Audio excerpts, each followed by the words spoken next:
physical altercation is something that is very real in our society right now. And don't be the guy that gets slept in front of your family. Welcome to the Combat Creative Podcast, where we explore the heart of Brazilian Jiu-Jitsu, uncovering its creative, entrepreneurial, and leadership qualities with guests who embody what it means to be a leader in our BJJ community. Now on 3, 1, 2...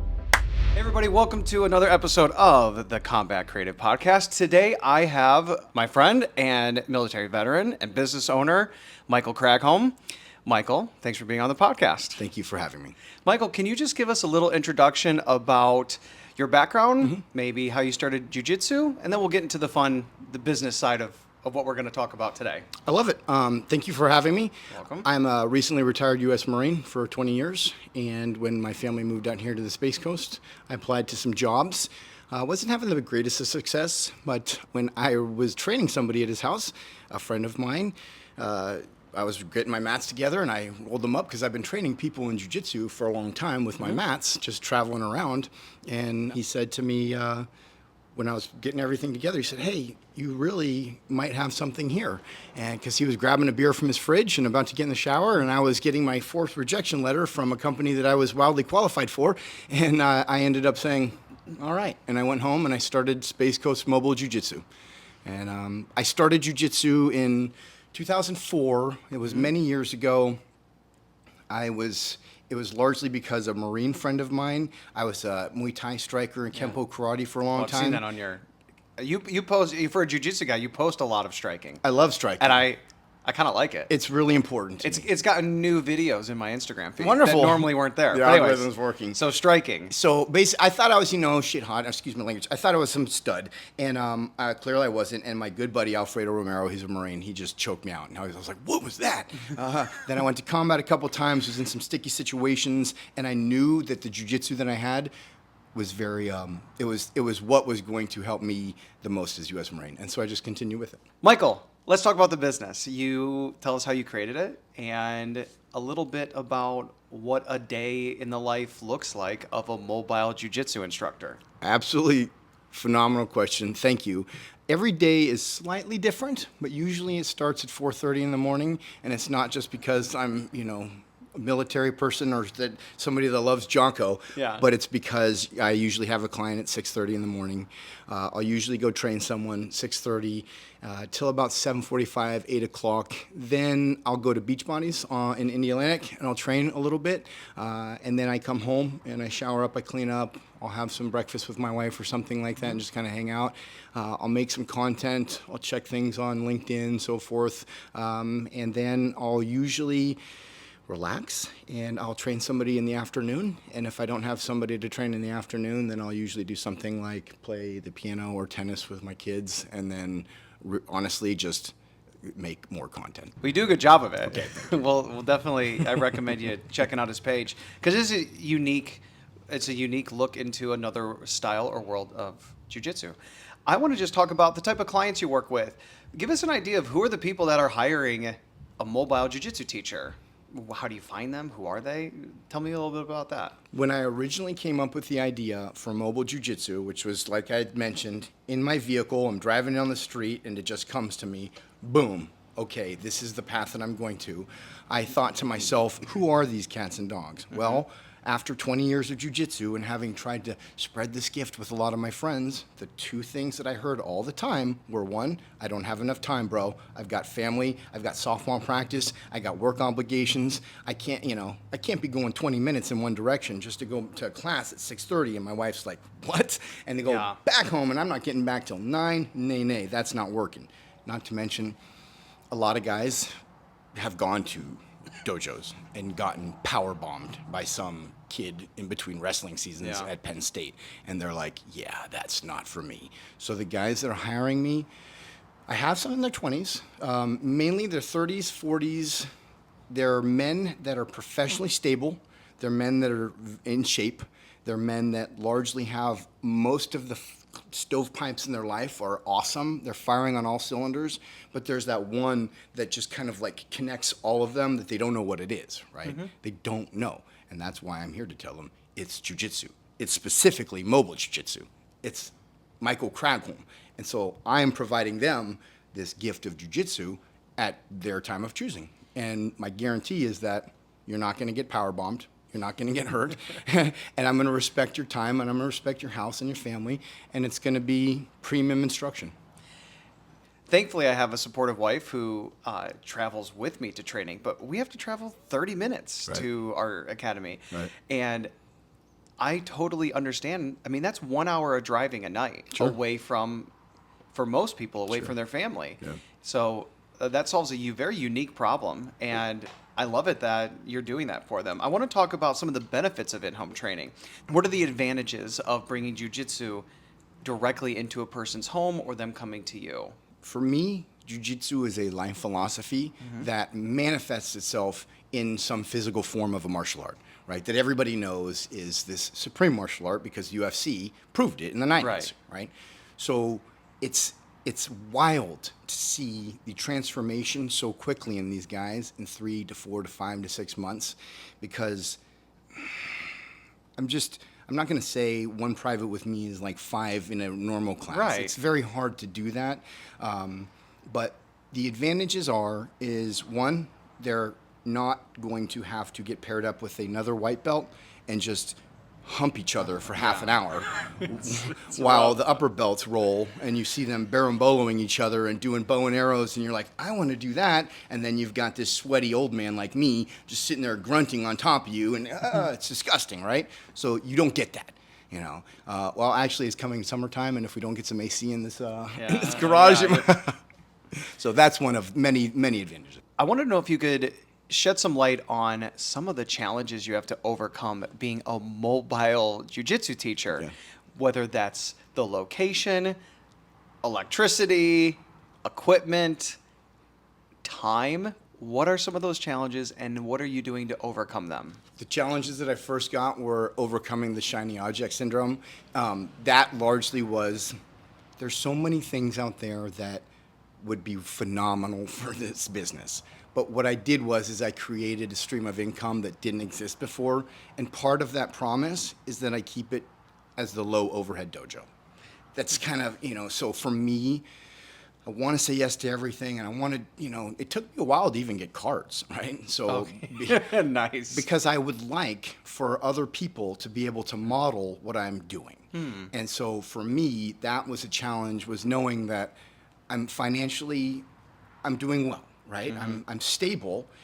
There are people out there that aren't in the financial position that I am as a retired U.S. Marine that need somebody to prove a model to them that you can do this, and you can do it for less than $1,500. You don't have to spend $15,000 on a commercial space, right? You can do it. So that was one of the first challenges that I had, and being true to myself and educating myself consistently.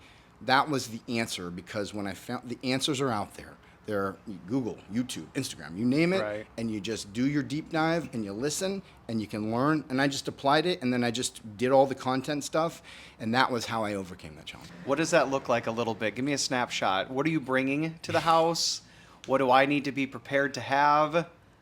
So me going from private to private and not being a sweaty mess, that's one of the biggest challenges that I have. I didn't even think of that. I promise people that I show up clean and nice and, and everything like that. Right. But when I'm scheduling them back to back, sometimes I'm having to build in time to go freshen up. Yeah. And so that's honestly one of the reasons why I love Beachbody so much, the gym up there in Indiana, is because they're centrally located, and everybody knows me there, and I've got a membership, and I can just go. So they have showers. Oh yeah, you can go clean up and just. For folks, we're in Florida, and if you check out Michael's Instagram, I see him doing this with his students in garages, on back patios. Like you have, I don't know if it must be a student's house. You have a back patio. I see an outdoor kitchen, and there's mats, like this beautiful outdoor kitchen, and then there's gray jiu-jitsu mats. Yes. So it's hot here. Yeah. And you need to take a shower just walking to the mailbox during the summer. So, man, I didn't even think about having to overcome that. Like, if you're out mobile, how do you get clean? How do you freshen up? It's nice. I would probably get a gym membership if you either one local or Planet Fitness or something. Just it's $10 a month for showers everywhere. I do keep a bunch of fresh keys stashed, and I'm a Marine, so I'm a planner, and I've gotten everything in front of me, and my nights are pretty chill. So you get to my house. What equipment do you bring? I bring 2 wrestling mats right there. I bring wrestling tape. I bring fresh gis from Origin. And I bring the most professional and positive attitude that you will find in Central Florida. I wanted to talk about some of your students that you're working with. I want to hear some success stories. You mentioned the benefits of training one-on-one with an experienced teacher.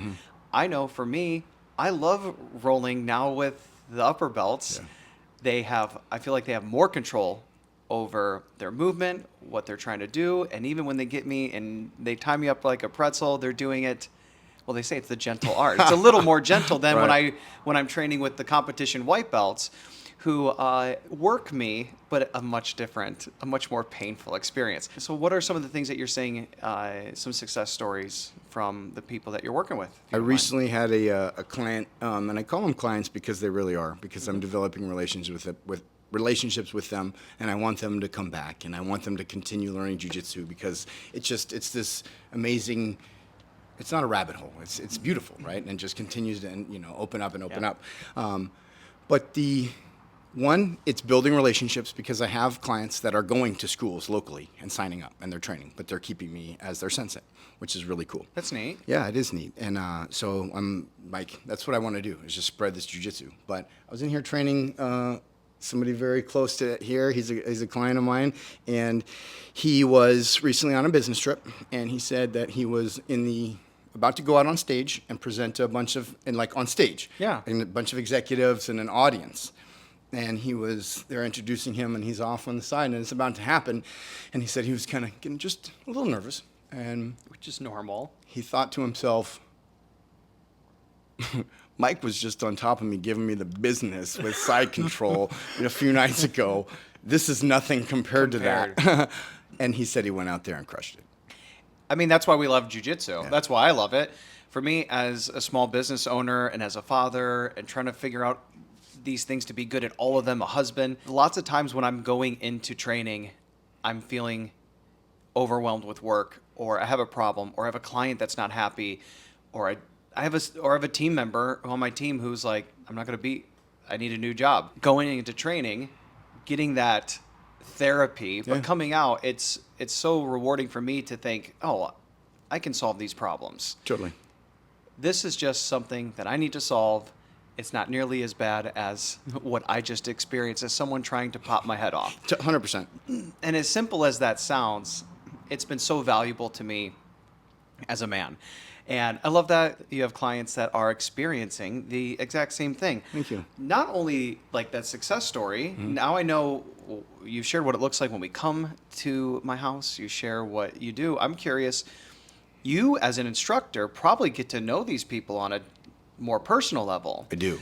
So do you get to adjust the teaching to their strengths or weaknesses? I do. I'm not going to sit there and be like, we're going to do an armbar X, Y, and Z, right? You just show them to in class. First thing I do is I award the white belt. I don't just throw it at them and say, put it on, right? I actually make a ceremony out of it, and I give them it. I've seen it. Yeah, thank you. It's because it requires courage to get on the jiu-jitsu mat.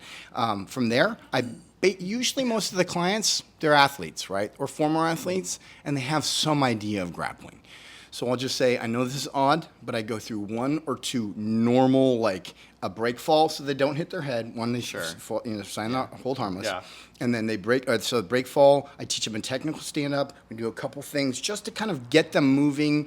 We do shrimps. That way I can tell them, hey, when I'm on top of you and they're just like, I'm like, shrimp. And they know, And so what I've done is I usually allow them to get in my guard, or I'll get on top, or how I'll start wrestling, and I do this thing. It's called 1x1, 2x2, 3x3, and basically I walk them through.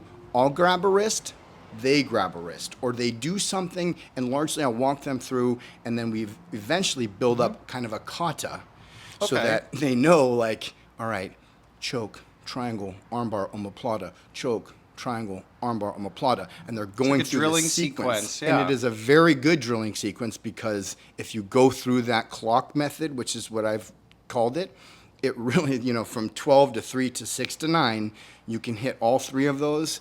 Very, very easy. They're very fluid, and there's all sorts of stuff in between every single one of them. It's just, it's amazing. What I will do is I will then stop them as they're training. Say they go and they throw an overhook. What's one of the first things people want to do is a bully choke. But they're in my guard. Yeah. And I'm like, come on, guys. But they don't know. Yeah. They don't know.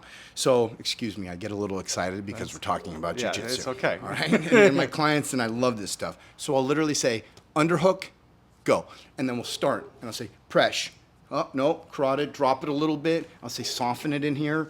One of the challenges that I'm having is that I'm usually letting people beat the living hell out of me. Yeah. And then when I turn it around on them, they're like, whoa, sensei, what's that all about? And I'm like, sorry, that's jiu-jitsu.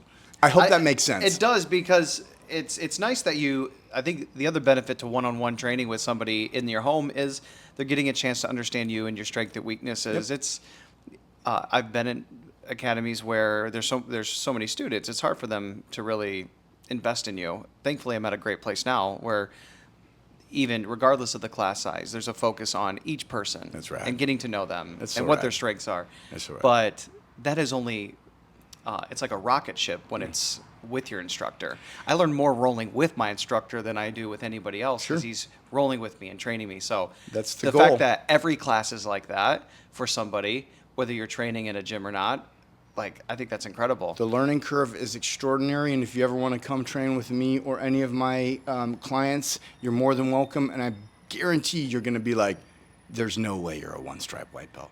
I'm telling you, and I know Love people it. are like, oh, no way. I'm like, it's serious, though. That's the thing, is that the attention to detail that I give these guys, Yeah. and I'm saying, hey, no, go this way, even just little hip bumps. All this stuff is so supremely important. What does it look like to work with you, though? Do you do a monthly thing? Is it lesson by lesson? Do you mind sharing what that looks like? I do. I'd love to. I have found that men love outs. I know I like outs. Anything that requires me to have a subscription these days, I'm kind of like, my gym membership, maybe my phone, something like that, I understand.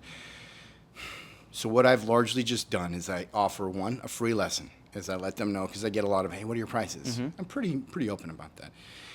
But what I do is I always say, first thing we have to do is recognize the value of what I'm providing, and that you're going to learn that once I come to your house and you're like, oh, that was actually extraordinarily valuable, right? And then they find out my prices and they're like, that's a really good deal. Then they find out that I have open mats that I don't charge for. Then they know that I do semi-privates where they can have classes with other people. So is it lesson by lesson, or? Yeah. So I have people that will pay me cash every time I go, or I have people I've been given literally, checks with a comma in them. And Yeah. so that's how invested people are into Space Coast So you Mobile Jiu-Jitsu. just like you're coming up with creative ways for them to do jiu-jitsu, you're coming up with options for them as well. And they literally can can win. text me and they say, hey, are you available tonight? And I'm going to say yes most of the time because I will make time. Yeah. But for the most part, it's getting to the point where I have like 12 people that are regulars, like multiple times a week. And I'm Love it. finding, oh yeah, it's taking off. So I'm really excited about the future. Michael, what do you enjoy most about doing this? The relationships, meeting other men that are like-minded, that understand that, physical altercation is something that is very real in our, society right now. Like this year it's really interesting. Yeah. And that there are some freaking wackos out there. And don't be the guy that gets slept in front of your family. Yeah, that's true. I mean, that's a big part of the reason why I started. I realized my friend who got me started, he was a client of mine, and before he dragged me into a class against my will, Yeah. we were sitting at a Mexican restaurant in Maumelle, Arkansas, which is outside of Little Rock, and he's like, see that guy at the bar? I'm like, yeah. He goes, what would you do if he grabbed you? And I'm like, I don't run. He's like, Jared, you're not as fast as you used to be. Like, what are you going to do? And I'm like, I don't know. He's like, well, I'll tell you what you do. Your adrenaline will spike. You'll worry. You'll probably make a bad decision. Yeah. And I'm like, well, what would you do? He's like, well, you see the jacket he's wearing. I'm like, yeah. He goes, I would choke him with it. Absolutely. Like, but he wasn't being cocky. He wasn't being prideful. He was calm. He's like, I would control him with it and choke him if I need to. And I was like, Wow, I should try that. That doesn't surprise me because the Little Rock Jiu-Jitsu is exceptional. Yeah. I used to train there at Westside MMA with Rolly Delgado and Matt Really? Hamilton. Absolutely. Downtown TJ Brown was just in the UFC. He's going to bare knuckle right now. All those guys. Bryce, I never trained with him, but there's a bunch of dudes that were there years and years ago when I trained there. And that is one of the biggest sleeper gyms in all of MMA, man. Really? Arkansas is legit. There's some tough people in Arkansas. Bro, there's a guy named Mark Sniff that is absolutely amazing, and his brother too, Kevin. They're unreal jiu-jitsu guys. Like, Yeah. I was just like, what? They look like Mark Ruffalo, and I was always like, wow, these guys, they were so good. Anyway. Well, I want to ask you about the future of mobile jiu-jitsu. So what are the plans for the future, and how do you envision expanding the business or services? Let me know what you think about that. So I am finding that as much as I'm offering for people to duplicate what I'm doing, it is quite a bit of an effort to do it. When I'm offering things for free to people, I'm finding that even weight loss advice, right? You coach people sometimes, if there's not a monetary investment, they just don't really do everything. So for me, I've considered consulting, but to be honest, that would be counterintuitive to the business model because then I'd be charging somebody that I'm saying, here's a low overhead dojo. So for Space Coast Mobile Jiu-Jitsu, I would plan to get somebody to black belt in about 8 years. I have some guys that are showing promise, whether or not that's 8 years or 10 or 5. We don't know, right? Yeah. But I'm going to stay true to jiu-jitsu and not turn it into karate, right? Right? Thank you. Yeah, that's really important to me. And I have other aspirations in tech that I will discuss with you in the near future, and I'm really excited about because there are opportunities for jiu-jitsu to be spread worldwide that currently are not being explored, and that's where I'm interested. Do you think mobile jiu-jitsu could be something that other teachers or practitioners take your system and apply it? I hope so. I literally hope they just go on and create, I think somebody got San Diego Mobile Jiu-Jitsu.com or something like that. Nice. Or like SoCal Mobile Jiu-Jitsu or something. I believe so. I've had a lot of people reach out, but yes, that is something that I can do in the future. I might consider putting together, I have a YouTube channel where I was going to put out like a course. And then I've considered doing a mastermind on the back end for people that wanted to do that took the course. So for me, it's not really a monetarily driven, I'm focusing because it really is like it's a movement. I'm trying to build a community because what I want to do is I have a message, and that message is that jiu-jitsu can change your life. And that if your life is currently not very good or there's something missing and you're firing on all cylinders, if there's that one thing, you listen to Jocko and you listen to Joe Rogan, Lex Friedman, and you're like, oh man, what do these guys have in common? Right. They're jiu-jitsu black belts. Yeah. That's what they have in common. And they're some of the world's deepest thinkers, and they're some of the world's most fittest men. And that's where jiu-jitsu, boom, boom, right across all of them. Yeah. And you see this like blossom, it's not a flower though. It's more like it's a set of knives, right? It's your Swiss Army knife, and it just starts unfolding. All those people are being intentional with how they live their life. 100%. And I was at a place in my early to mid 30s where I was being intentional about some things, but not like the physical and the health aspect. You mentioned a little bit about the students you teach, and we know what you enjoy about it. We have this model that we think could help other instructors. Who's a good fit for that? The person that has nothing to lose.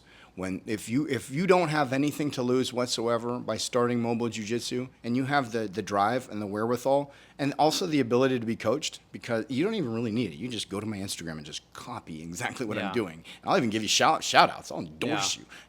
That to me is what, those are the people that can do this. The ones that are supremely driven, the ones that know that like jiu-jitsu either saved their life, or they know that it saved somebody's life, or it gave them maybe a stream of income that they lost. Yeah. I had somebody down in, I think it was like West Palm, and he was a 4th degree black belt right when I started. And he reached out to me, and he's like, what is this, and what are you doing? And I was like, I have no clue what I'm doing, but it's this thing. And he was like, huh. And I looked, he had 11,000 followers on Instagram. Yeah. And I was like, just go on, I said, go on your Instagram and just make, hey, I'm doing house calls. Within 2 days, videos of him doing house calls. Well, I know instructors who do private lessons. Lots of times I feel like they're just at their studio or their academy. and some do house calls, but it seems like you're coming up with a system and an organized way to do this at scale, instead of just doing it once or twice, Correct, or a little bit here and there. It's the model. I wanted to say thank you for the conversation. Thank you. Guys, can you share with us where people can find you online? They can find me on Instagram at Space Coast Mobile Jiu-Jitsu. They can find me on YouTube at Mobile Jiu-Jitsu TV. And they can find me on LinkedIn at Michael Cragholm, where I discuss a little bit more of the business side, the entrepreneurship side of everything, just because the audience over there is a lot of my former military and some current entrepreneurial types. And but yeah, DM me on Instagram or... He'll answer. That's how I reached out to him. Guys, definitely check him out. And I just want to say thank you for tuning into this episode with all the videos and podcasts you could be tuning into. The fact that you took time out of your day to listen to this one, we greatly appreciate it. We'll see you in the next one. Peace.